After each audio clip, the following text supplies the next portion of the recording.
আলাইকুম, আশা করি সকলে ভালো আছো। তো আমরা অনেকে ইংরেজি শিখতে চাই, তবে কোথা থেকে শুরু করব, কিভাবে শুরু করব, এরকম নানাবিধ প্রশ্ন থাকে। তো আজকের ক্লাসটা মূলত তাদের জন্য যারা ইংরেজি একেবারে শুরু থেকে শুরু করতে চায়।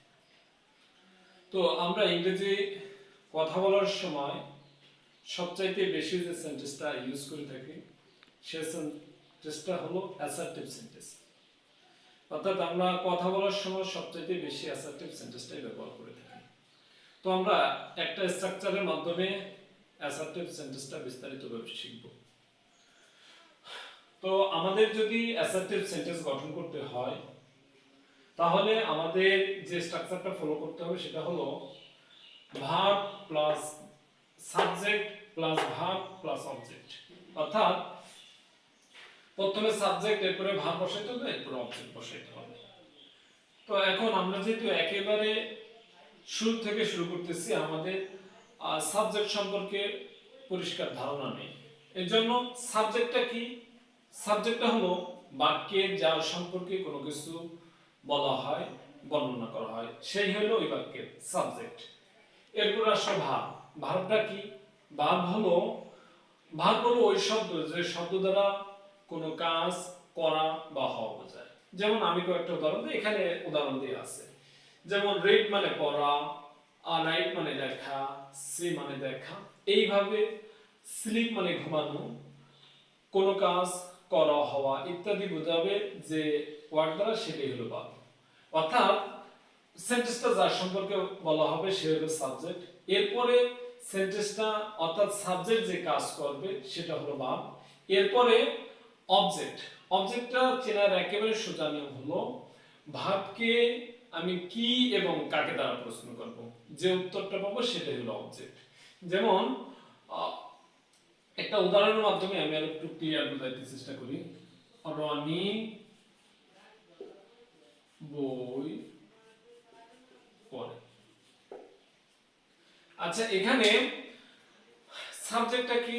অর্থাৎ এই বাক্যে কার সম্পর্কে বলা হয়েছে? রনির সম্পর্কে বলা হয়েছে, তাহলে রনির সাবজেক্ট। এরপরে আমি ভার্ব আনবো, তাহলে রনি কোন কাজটা করেছে? অর্থাৎ রনি এখানে পড়া কাজটা সম্পন্ন করছে। এজন্য ভার্ব হলো কি? ভার্ব হলো পড়া। এরপরে হলো ভার্বকে কি এবং কাকে দ্বারা প্রশ্ন করলে যে উত্তর পাওয়া যাবে। এখানে যদি আমি বলি যে কি পড়ে, তাহলে অবশ্যই উত্তর পাওয়া যাচ্ছে বই পড়ে। তাহলে এটাই হলো বাক্যের অবজেক্ট। তাহলে অবজেক্ট বের করার নিয়ম হলো, অবজেক্ট আমি কোনভাবে বুঝবো? অবজেক্ট হলো ভার্বকে কি এবং কাকে দ্বারা প্রশ্ন করলে যে উত্তর পাবো সেটাই হলো অবজেক্ট। তাহলে এখন আমরা এটাকে একটু ইংরেজিতে ট্রান্সফার করি। সাবজেক্ট হলো রনি, তাহলে রনি বসাই, রনি।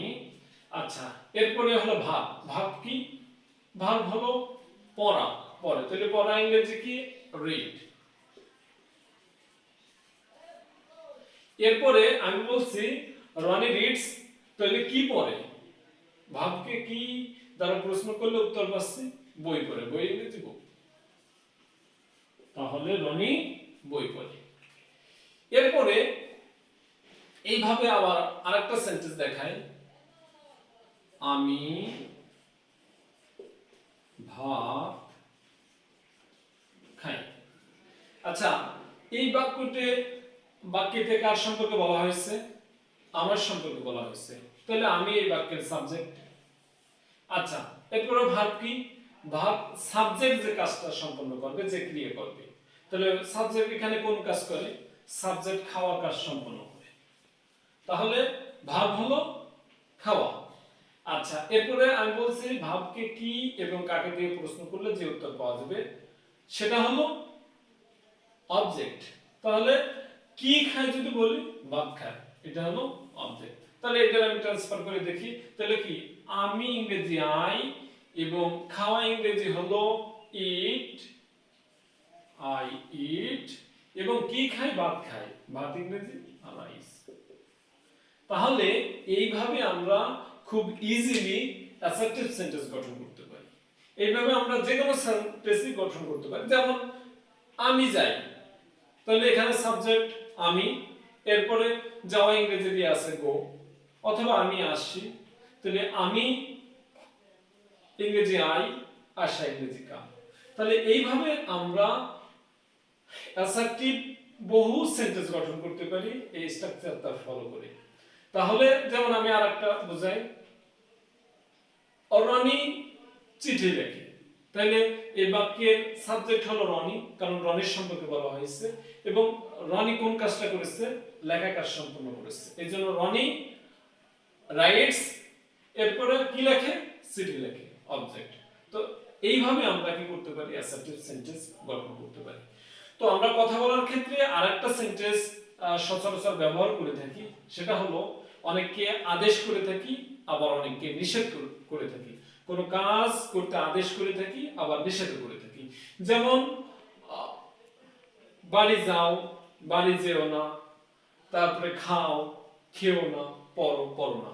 তাহলে এটাকে ইংরেজিতে বলা হয় ইম্পারেটিভ সেন্টেন্স। ইম্পারেটিভ সেন্টেন্স গঠনের একেবারে এটা হলো একেবারে ইজি একটা সেন্টেন্স, অর্থাৎ এই সেন্টেন্সটা ভার্ব দ্বারা শুরু হয়।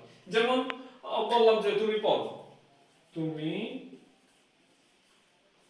বই পড়ো। তাহলে এখানে কি দিয়ে? তুমি বই পড়ো আদেশ করা হয়েছে, তাহলে আমি সরাসরি ই দিয়ে শুরু করব, ভার্ব দিয়ে শুরু করব, রিড দা বুক অথবা রিড দা বুক। তাহলে ইম্পারেটিভ সেন্টেন্স আমাকে গঠন করতে হলে কি করতে হবে? ভার্ব দ্বারা শুরু করতে হবে। তাহলে কি করব? যদি আমি বলি তুমি ভাত খাও, তাহলে কি আদেশ করা হয়েছে, তাহলে কি দিয়ে শুরু করব? ইট দিয়ে শুরু করব, ইট রাইস। এখন যদি আমরা নিষেধ করি, নিষেধ করলে সামনে শুধু ডন্ট যোগ করে দেব, ডন্ট ইট রাইস। এইভাবে যেমন আমি বললাম যে তুমি বাইরে যাও, তাহলে অর্থাৎ যাওয়া ইংরেজি গো আউটসাইড, গো আউট, বাইরে যাও। এরপরে আমি যদি এটাকে আবার নিষেধ করতে চাই, don't go out, don't go out. অর্থাৎ তুমি আসো, কাম, ডোন্ট কাম, তুমি এসো না। এইভাবে স্লিপ, অর্থাৎ তুমি ঘুমাও, এরপরে যখন আমি নিষেধ করব ডোন্ট স্লিপ। তাহলে ইম্পারেটিভ কি? ইম্পারেটিভ সেন্টেন্স আমাকে গঠন করতে হলে ভার্ব দিয়ে আমি কি করব? শুরু করব, এবং যদি সেটা আমি নিষেধ করতে চাই তাহলে কি করব? সামনে শুধু ডন্ট যোগ করলেই হয়ে যাবে। তাহলে এখন আমাদের প্রশ্ন থাকে যে এই ভার্বগুলো আমরা কোথায় পাবো? এটা 6 থেকে শুরু করে ক্লাস 6 থেকে দশম শ্রেণী পর্যন্ত যে কোনো ইংরেজি গ্রামারে এই ভার্ব পাওয়া যাবে।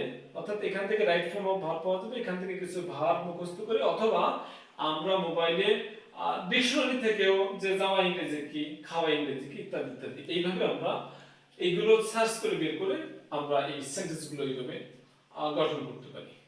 আশা করি তোমরা এই অ্যাসার্টিভ এবং ইম্পারেটিভ সেন্টেন্স সম্পর্কে কিছুটা হলেও একটা ধারণা পেয়েছো। সকলে ভালো থাকুন, দেখা হবে অন্য কোনো ক্লাসে।